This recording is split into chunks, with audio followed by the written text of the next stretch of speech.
Hi. Good evening. I was just checking to see if there was anybody running down the street, and there isn't, so we can get going. I'd like to thank everybody for coming tonight, and I'm Ann Kennedy, and I'm sparkly today. Every day I'm sparkly, but today I wore sparkly.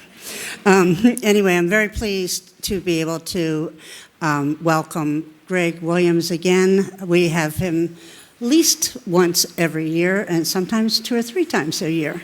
So this will be his second out of 3. So as you probably know, he's a retired judge, having served 15 years on the district court bench, the last 10 years as first justice of the Edgartown District Court, and as presiding justice of the Southern District of the Appellate Division.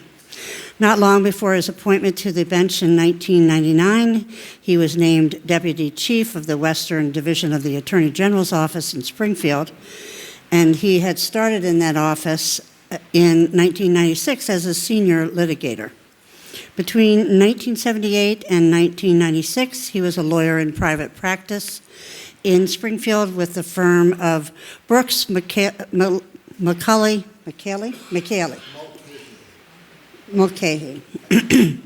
Sanborn, and Williams. I got the last one right, anyway. Greg graduated from Western Maryland College, now McDaniel College, cum laude, in 1972. He earned his MA in English at Queen Mary College, University of London, and earned his JD from Washington and Lee University in Lexington, Virginia. Greg lives in Marston's Mills. He's married and has 3 children. His wife and daughter are here tonight.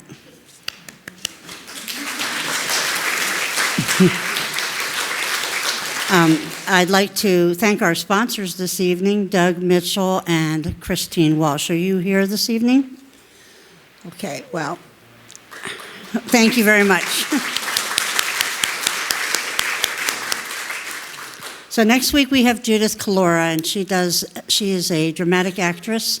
She does portrayals of historic figures, and she will do Hedy Lamarr, and it's going to be a terrific show, so I hope you come. Ladies and gentlemen, Greg Williams.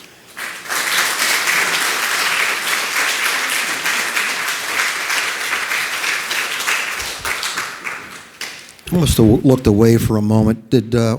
Are Doug Mitchell and Christine Walsh here? Well, I was going to thank them, but, you know. All right.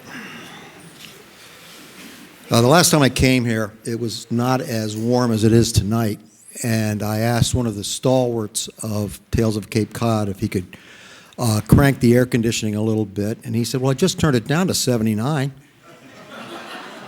So, is everybody comfortable, or would you like a little more? It's too hot in here. You got to be, come on. Really? Okay. Anyway, we're going to start and see if I can work the clicker here. If you were strolling outside in bucolic 12th century England and you came across a dead body, you would probably walk on. You would not report that to anyone. Besides the emotional and legal turmoil that we would expect to experience today, medieval England imposed specific laws pertaining to corpses. Even though you might have thought that finding corpses lying around in that age of violence, disease, general nastiness wouldn't be all that rare an occurrence, especially during the prolonged civil war that exploded after King Henry I died, a period known as the Anarchy. It was a war until 1153 between the forces of 2 of his children, Stephen of Blois and Matilda. King Stephen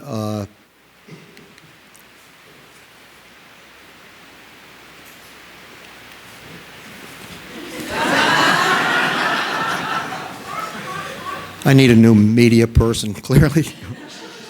King Stephen was the victor in that war, in case you were wondering. Now, when the Danes invaded England in the 9th century, they brought with them a concept called murdrum. It was a specific kind of homicide. It was a homicide committed in secret, which allowed the Danes to do two things. It presented them a chance to brandish their power, and it presented them a chance to make some money, which is always a popular thing you will find, I think, if you read enough history. If a murdered person found out in the wild somewhere, the woods or a heath or wherever was found, and the person was not identified, the nearest village or manor would have to pay a fine unless they could produce the killer.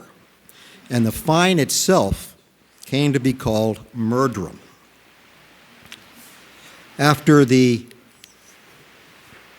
Normans put an end to Anglo-Saxon dominance in 1066, the Battle of, they adopted this practice. And the assumption became that if you found a corpse out there somewhere and that person couldn't be identified as living in the nearest village or otherwise, the assumption was that that person was Norman and not Anglo-Saxon. The village had to pay up if you couldn't identify the person. So it was best in that period of history to let corpses be like sleeping dogs, let them lie. And that's what happened in the woods, the heathland, outside of Norwich in March 1144. Norwich is in East Anglia, about 100 miles northeast of London.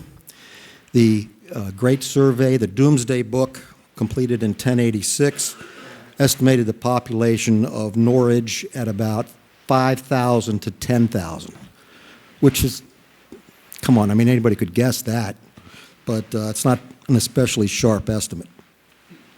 The first Jewish people arrived in Norwich, or at least were recorded in about 1134.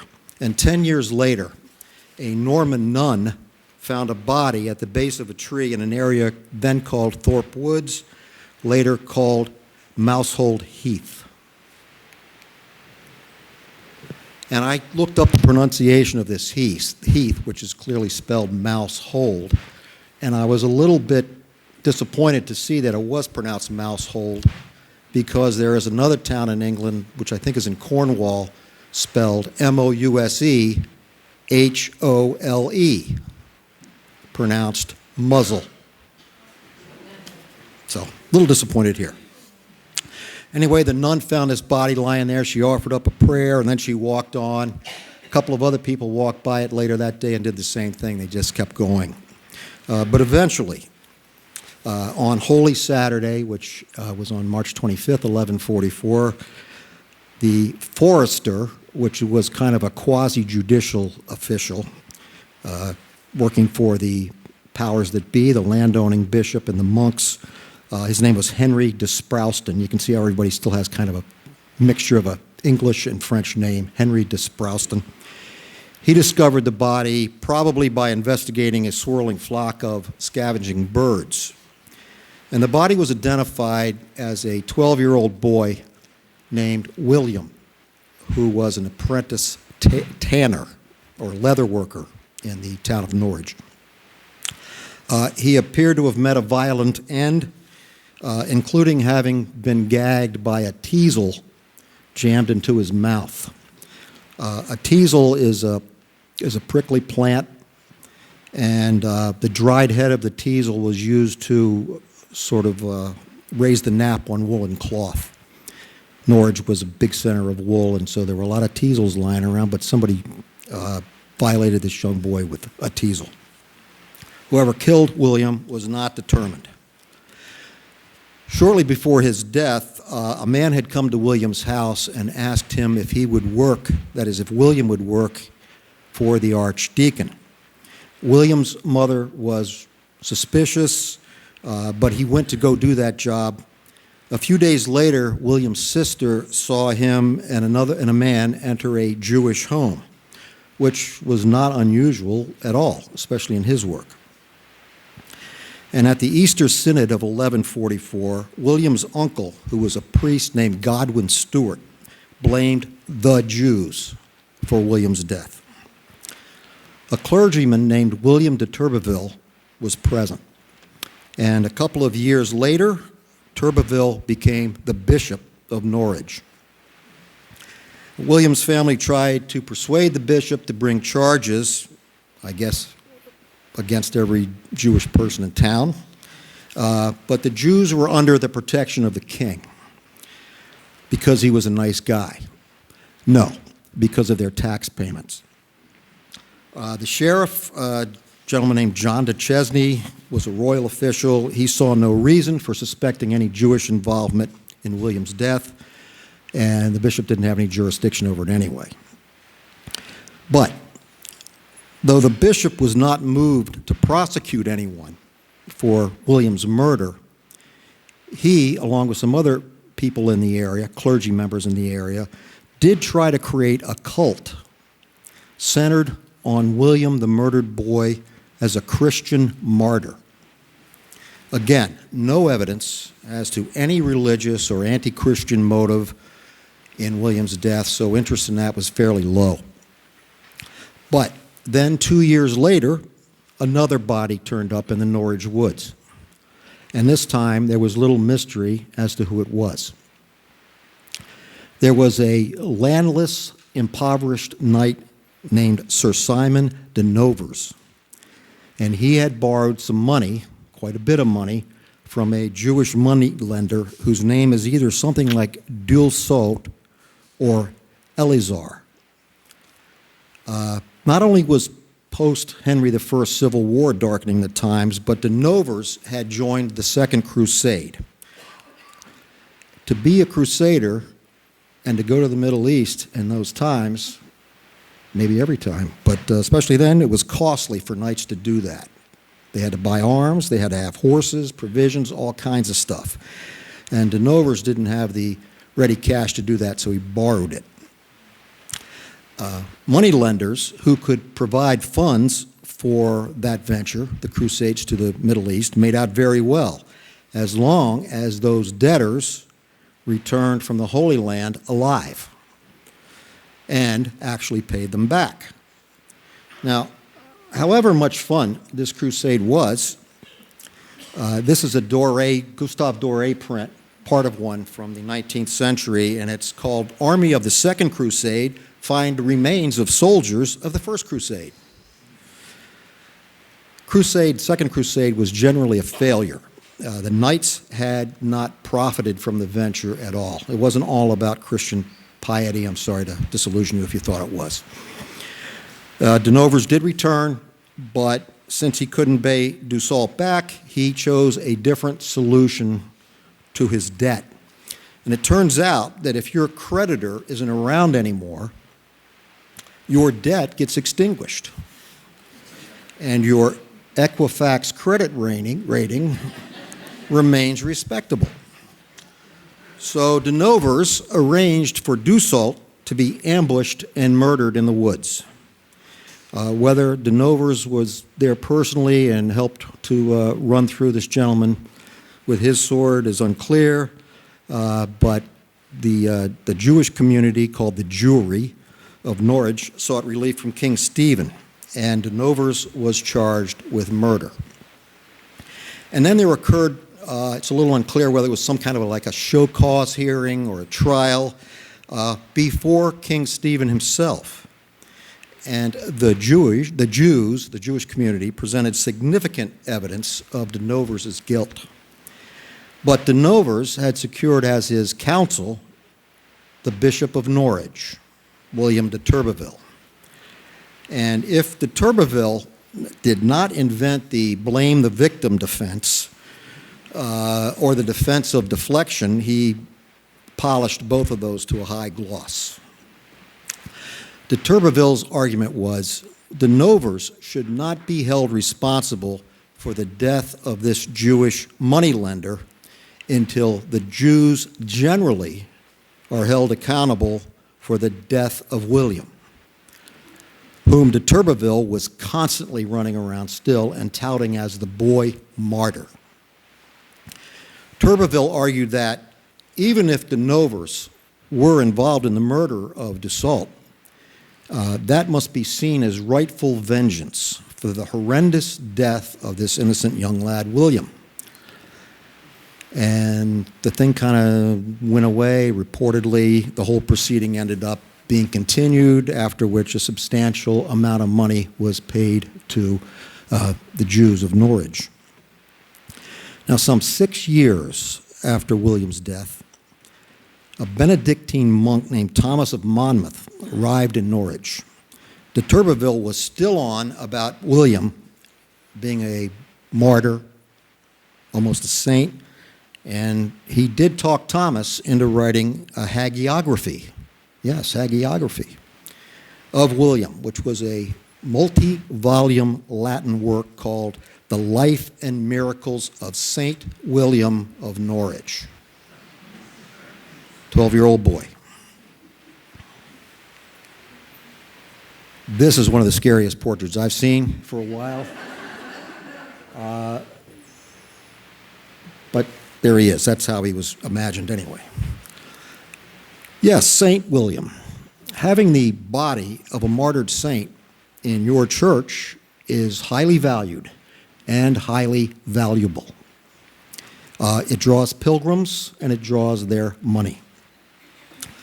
The core of this pernicious work, this Life and Miracles of St. William, and full disclosure, I haven't read all of it. I haven't read any of it. I haven't even seen it. But you can buy it on Amazon, apparently. Not the real one, but a reprint. Now, the core of this work is that Jews mock the crucifixion of Jesus because, in this particular example, they lacerated William's head with a crown of thorns, they crucified him, they pierced his side. They essentially reenacted, in a mocking fashion, the crucifixion of Jesus. And this is a woodcut depicting that. Everybody looks pretty emotionless in that picture, but this is the kind of thing that started to develop. And even more long-term damage resulted from the information that Thomas, the author of this book, received from a converted Jew, a former monk, named Tybalt of Cambridge. And I'm going to quote from this. This is what this guy Tybalt told Thomas. In the ancient writings of his fathers, it was written that the Jews, without the shedding of human blood, could neither obtain their freedom, nor could they ever return to their fatherland.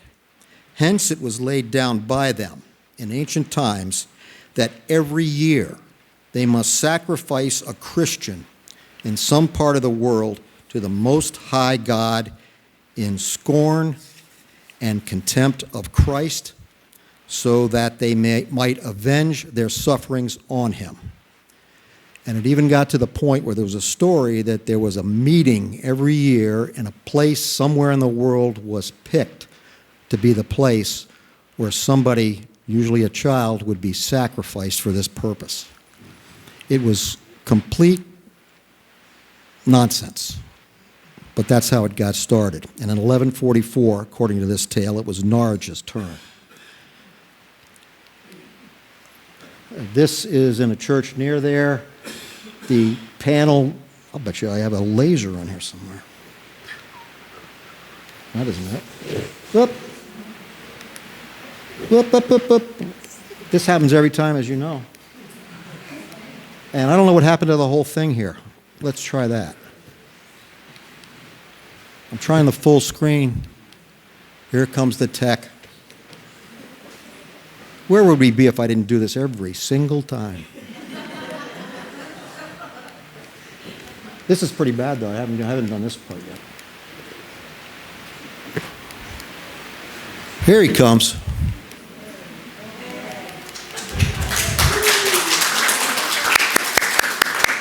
There we go. All right. What did I do here? I pushed something on this thing. Oh, there it is. I'm not going to try to use the laser again. There might not even be one on here. There is. Oh, there is one. Okay. But I don't want to use it. Anyway, that panel you see there on the left, that is supposedly depicting the crucifixion of William, which didn't happen. Thus, this pernicious anti-Semitic story, which started out as a stupid deflection in a case unrelated to William, became the earliest known basis of what is now recognized as the corrosive belief of blood libel, that Jews ritually murder, usually by crucifixion, Christian children in order to mock Jesus and Christianity generally. That's a close-up of that panel.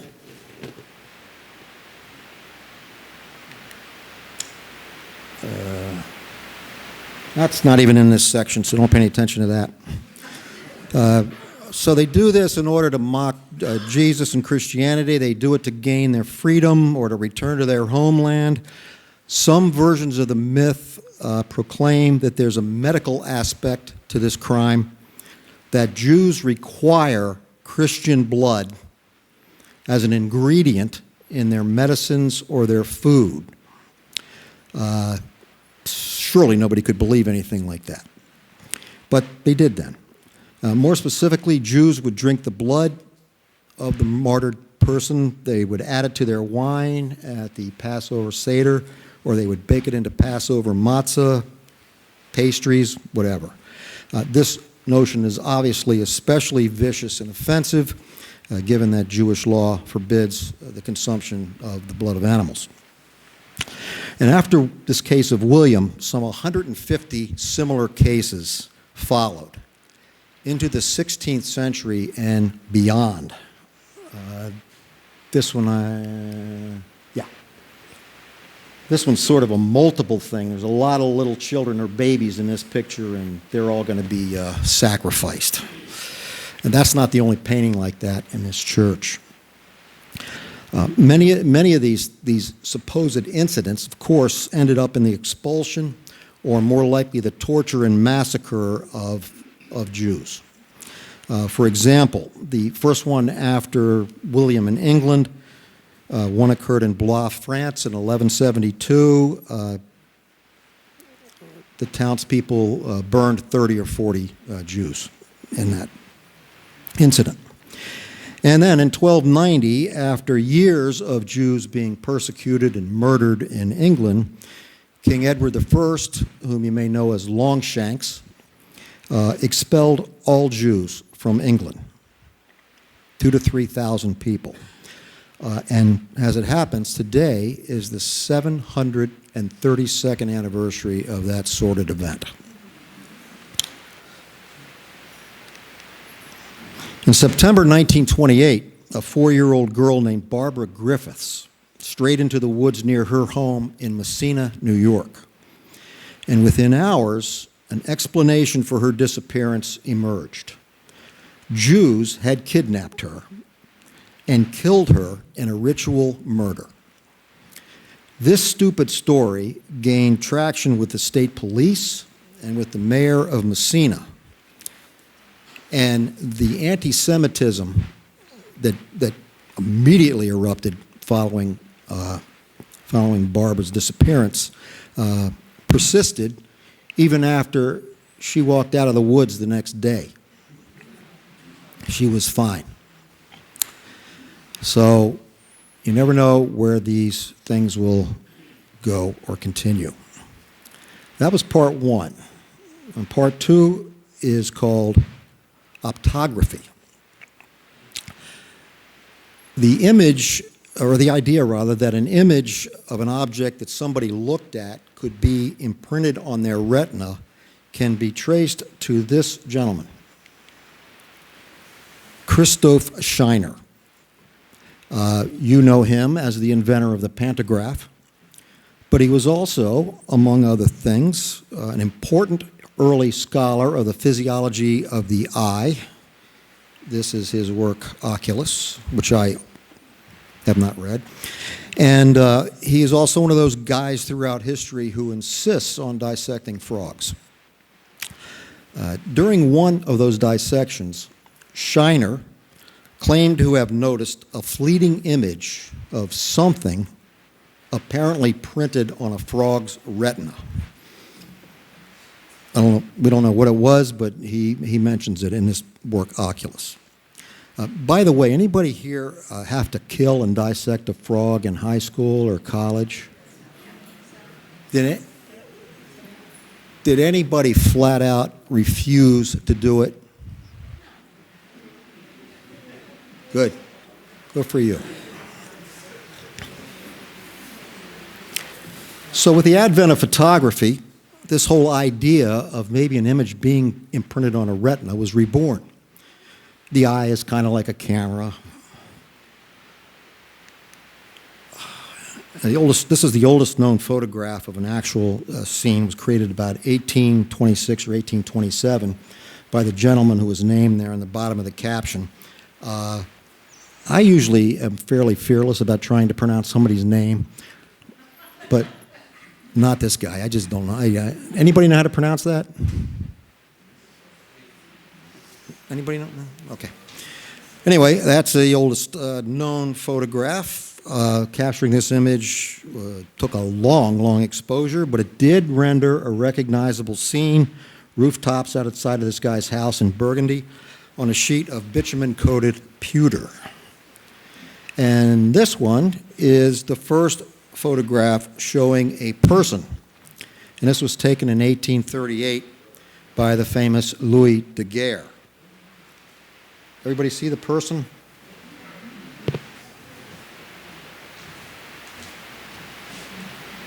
This guy is getting his shoes shined.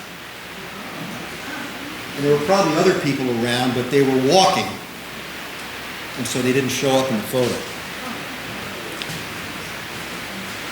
And so that was in 1838, and it didn't take long for the first selfie in the United States to be taken by this gentleman in Philadelphia, 1839. By the 1850s, then, if an image of a scene or an object or a person could be imprinted on a sheet of pewter or silver plate, and everybody's comparing the iris of the human eye to the shutter of a camera, why couldn't the image of something or someone, such as a person's killer, be imprinted on their retina? Wouldn't the last thing or person someone saw be imprinted on their retina such that the image could be recovered, thereby helping to solve the murder? This gentleman, German scientist Franz Christian Boll, who died at the age of 30 of what? Tuberculosis, consumption. He discovered a substance called rhodopsin in 1876. Rhodopsin, seen here at a New Year's Eve party, is a protein which is sensitive to light found in the rods of the retina. Remember rods and cones? Extremely sensitive to light, allows people to see in low light, though not great for discerning colors. That's part of the job of the cones. Boll was the first to observe that this retinal pigment, rhodopsin, bleaches in light and then regenerates in the dark. Now, after the Boll was over, Wilhelm Friedrich Willy Kuhne elaborated upon Boll's ideas. Kuhne coined the word enzyme. But more to our point, he tried to formulate a photochemical theory of vision. And even more to our point, Kuhne demonstrated that this visual pigment, rhodopsin, sometimes called visual purple, remains for a time after death unless it's exposed to light. And he looked for a way to fix rhodopsin in a retina so as to produce an image. Boll might have done it, but whatever image he captured faded quickly. Kuhne conducted experiments on frogs, here we go again, but mostly on rabbits. I don't want to get into too much detail about this, but briefly, he'd take a rabbit and secure its head so it could see only whatever Cunha wanted it to see. And he'd cover its eyes for several minutes so the rhodopsin would build up in the retina. Then he would uncover the rabbit's eyes, and a rabbit would stare at something, say a window, for about 3 minutes. And then Cunha would quickly somehow end up with a retina. That was a joke. I didn't want to get into a description of what this guy actually did to the rabbit, but let's just say the rabbit didn't fare all that well, with his head cut off and all. Then, in order to fix the rhodopsin, he'd harden that retinal tissue in an alum solution, immerse that in sulfuric acid in a darkened room. He did this in 1878, and the following day, he got this image, which had reportedly fixed on a rabbit's retinal tissue, exactly what the rabbit saw, a 7-paned barred window. Seemed promising.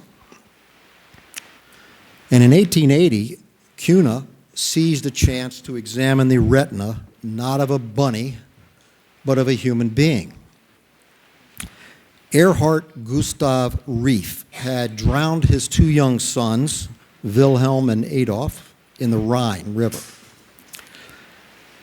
And on the 18th of November, 1880, Rieff was beheaded by guillotine. And Cunha was right there. He had to be. He realized from the rabbits that to recover any image at all, you have to act quickly. In fact, when blood circulation ceases upon death, the body undergoes rapid changes, as you probably know, and that's especially true with eyes.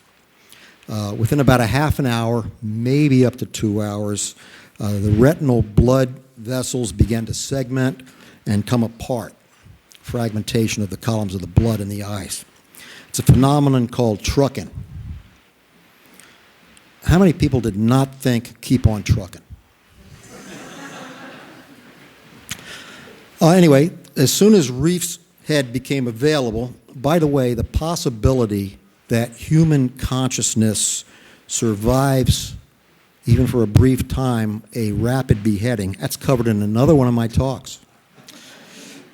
In this one, Cunha went to work. Within about 10 minutes after Rieff was guillotined, Cunha transported his head to a prepared, dimly lit room screened with red and yellow glass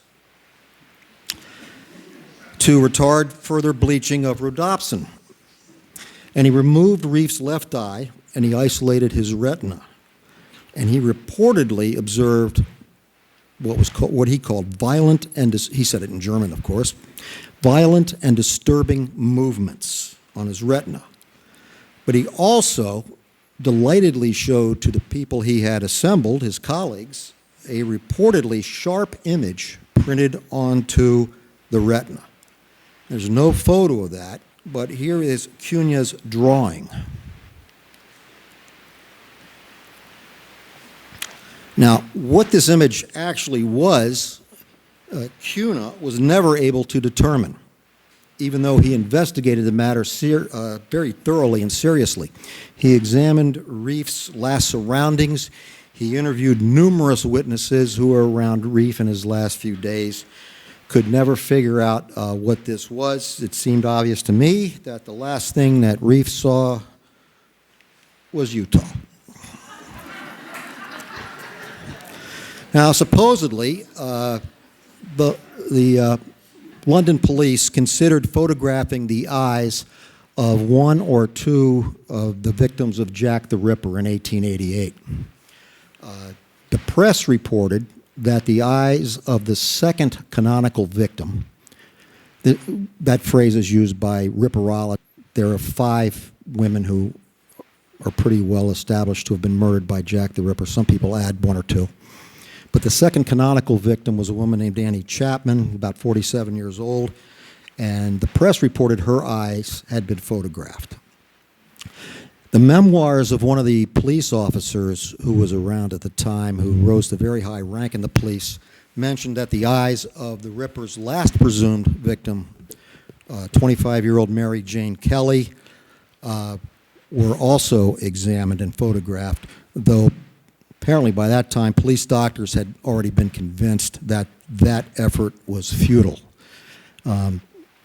These are all we have, these brief mentions of the Jack the Ripper matters, which I thought was interesting because, as far as I've ever been able to determine, the two photos that were taken of Mary Jane Kelly's remains in her flat are considered the first crime scene photographs, taken in November 1888. Let's look at another lovely fellow. On the night of November 30th, December 1st, 1924, Fritz Heinrich Angerstein embarked upon a horrific, frenzied mass murder at his villa. He killed, mostly with an axe, 8 people, starting with his wife. He was tried for 12 crimes, including the 8 murders. He was convicted, and he was sentenced to death 8 times. The trial involved 153 witnesses, 27 experts, and one of those experts was a gentleman called Professor Dana of Cologne University. He supposedly testified at this trial that the retinas of 2 of Angerstein's victims had been photographed. 2 images were recovered. One of them was this guy's face. And the other one supposedly showed this guy attacking one of the victims with an axe. That was reported in newspapers around the world, but there is considerable doubt about this. Never seen the photographs. Nobody, they just can't find them anymore. So details about all that remained elusive, but what a great story if it were true. Probably isn't. Now, despite Cuna's doubts, optography could be used forensically, say, to solve murders. Despite the lack of available detail for cases such as Angerstein, in which optograms supposedly helped convict a killer, the idea of optography lived on, in literature at least, for a long time. Started with an obscure French short story in 1867, but allusions to optography appear in numerous works: Kipling, Jules Verne, and James Joyce in Ulysses, published in 1920. The most recent scientific look, sort of a last gasp of this whole theory, came in 1975 when the police in Heidelberg, Germany, asked a professor at the university, a gentleman named Evangelos Alexandritis, who was professor there, also the author of a book called The Pupil, which I've read cover to cover. I haven't read it. I've never even seen it. I haven't read it. They asked this guy to review Cuna's work in light of scientific advances that had been made since the 1880s. And he reportedly did achieve the production of several distinct images from the retinas of rabbits, but he concluded, as Cuna had, that optography was not a viable forensic device. And last month, on June 11th, in Glendale, Arizona, a 60-year-old Uber Eats driver named Pamela Ray Martinez was shot and killed in her vehicle. The last photo on her phone was a man sitting in a van next to her car, and he turned out to be 62-year-old Rusty French, and he has been charged with, sorry, Sue, I see you, yeah, charged with murder. And he apparently has confirmed that the photograph on Ms. Martinez's phone is him. So his portrait was not imprinted on Martinez's retina, but it did appear on her phone.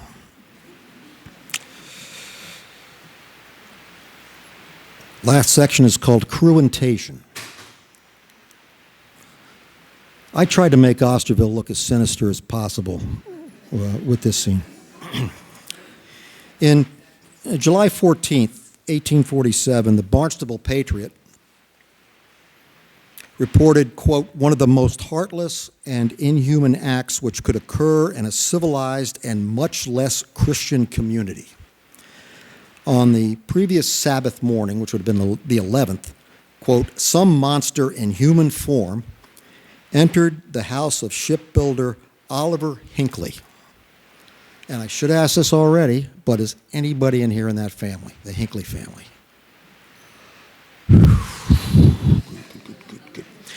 Entered the house of shipbuilder Oliver Hinckley in Osterville, snatched a baby from its cradle, and cast it into the bay.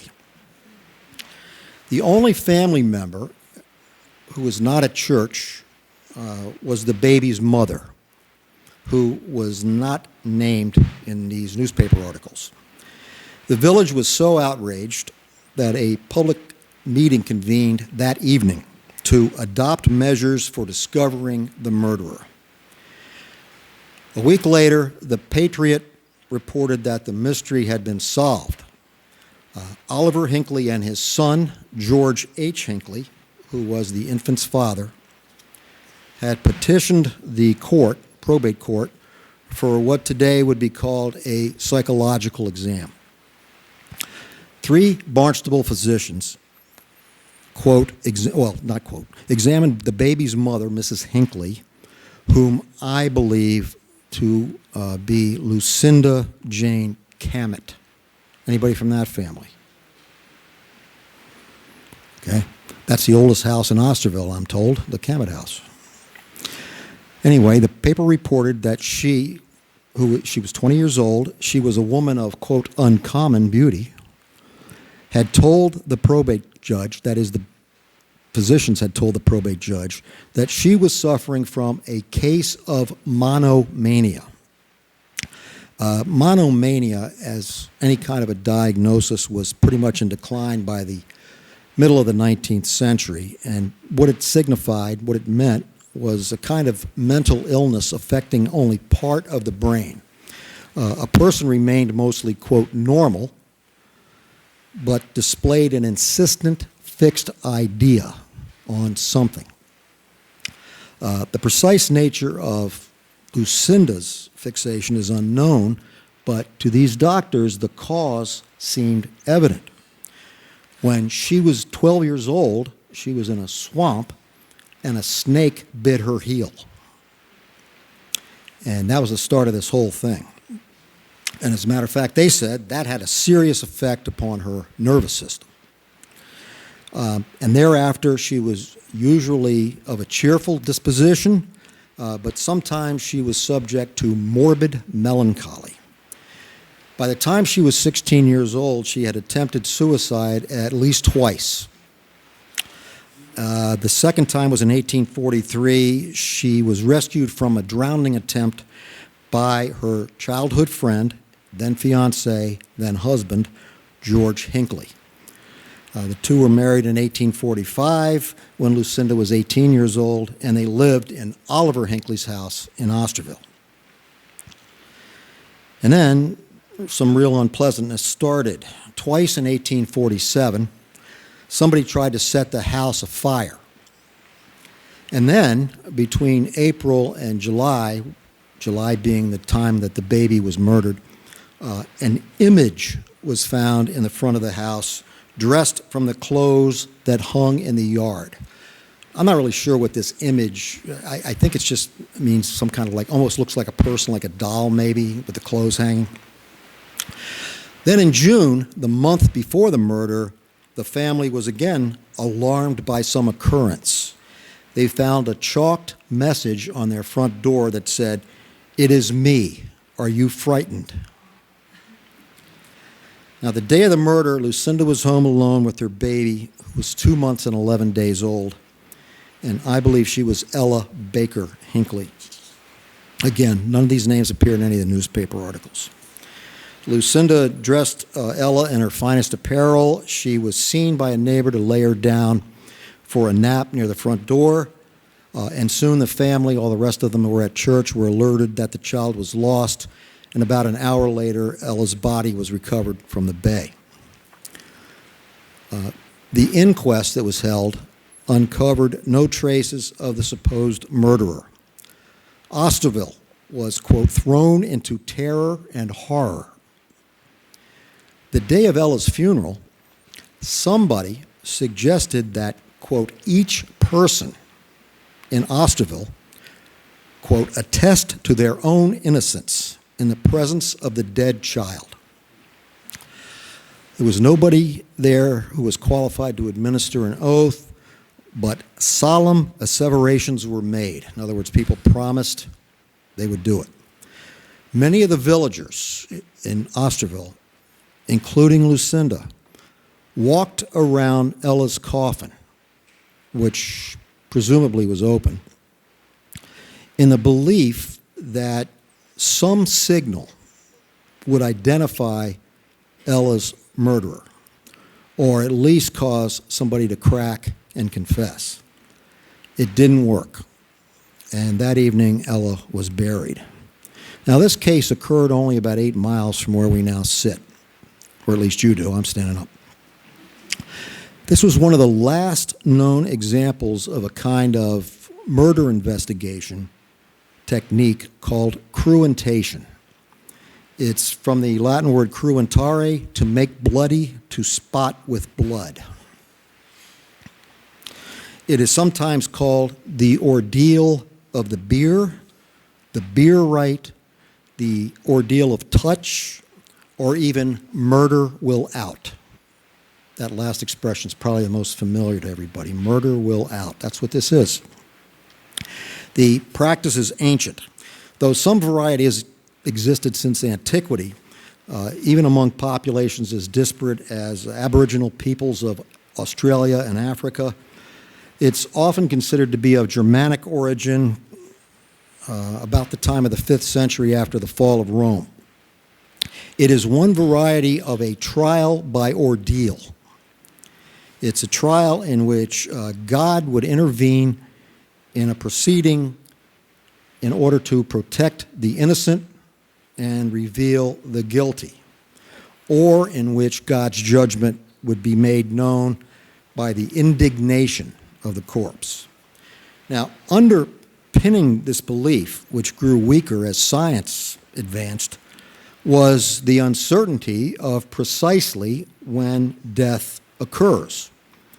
And it led some people to believe that a corpse is able to hear and communicate for some short period after apparent death, and thereby signal the murderer. Now, of course, the uncertainty of precisely when death occurs remains with us. The probable source of this myth does, though, lie in biology. The observation of a corpse bleeding could well be a phenomenon of decomposition, which is illustrated here in one of my favorite. Somebody embroidered this. It's great stuff.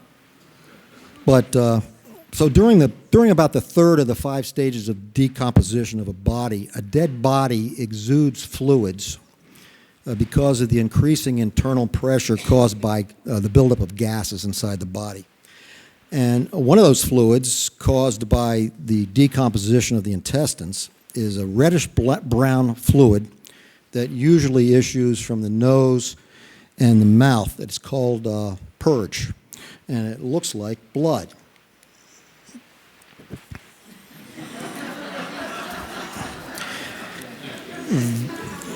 Now, though details are lacking, the beer rite has a long, fairly local history. For example, it was a servant to the Robert and Susanna Latham family of Marshfield, a 14-year-old boy named John Walker, who died under suspicious circumstances in 1655. He was 14 years old. Grand jury investigated his death and found him covered with wounds. During the second exam that they made of his body, he bled from the nose. That's what they thought. Now, whether either of the Latham family, Robert or Susanna, was present is unknown, but the grand jury took that bleeding to evidence not the killer, but the fact that John Walker had been indeed murdered. Both of the Lathams were indicted for that murder. But what happened to baby Ella's mother, Lucinda? It's a little unclear to me, at least so far in my research on this. Many people, as I think I did, are thinking perhaps that Lucinda was suffering not from some monomania, but from whatever depression she had long suffered, with now it being made deeper and more complicated from postpartum depression or the much more rare postpartum psychosis. Ella, 2 months, 11 days old, well within the time for postpartum depression, which is characterized by, among other things, thoughts of harming oneself or the baby, or postpartum psychosis, attempts to harm oneself or the baby. It doesn't seem that Lucinda was charged criminally. She might have been committed into custody, but if she was not in custody for long. The Hinckleys went on to have 4 more children. The first one was born in 1848, the year after Ella's loss. George Hinckley died in 1891 at the age of 67, and Lucinda died in 1905 at the age of 79, not having been identified as a murderer in one of the last known instances of cruentation. And that's it.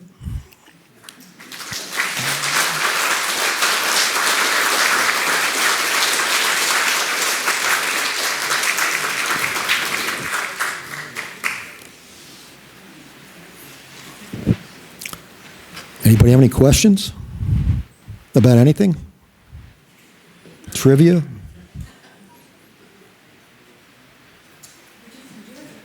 Sorry? We enjoyed it. Oh, thank you. Was that a question? You didn't say that. You kind of questioned a little bit. Thanks so much. Anybody else? Questions? Comments? Snatches of song? Yes. Oh, I knew it would be you. Go ahead.